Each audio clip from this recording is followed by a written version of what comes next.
আগামীকাল থেকে 4 দিনের বিজিবি এবং বিএসএফ এর ডিজি পর্যায়ের বৈঠক হবে নয়াদিল্লিতে। এমন একটা সময় বৈঠক আসলে হচ্ছে যখন পুশিংয়ের বিষয়টা অনেক বেশি আলোচনায় এসেছে। আমরা দেখেছি যে যশোর বেল্টে গতকালকে তিনি দেখেছেন, বিবিসি বাংলাতেও রিপোর্ট হয়েছে যে লাইট বন্ধ করে প্রবেশ করানো হচ্ছে।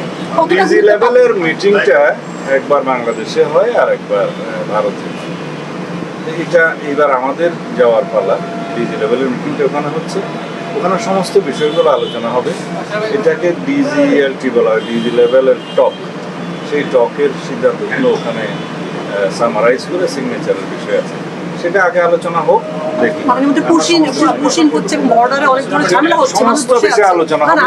আমরা ডিপ্লোম্যাটিক চ্যানেলে এগুলো আলাপ আলোচনা করে সমাধানের চেষ্টা করছি এবং আমাদের বর্ডার গার্ড তারা সতর্ক আছে। আমরা সমস্ত পুশিংয়ের, অবৈধ পুশিংয়ের চেষ্টাকে আমরা বাধা দেব ইনশাআল্লাহ।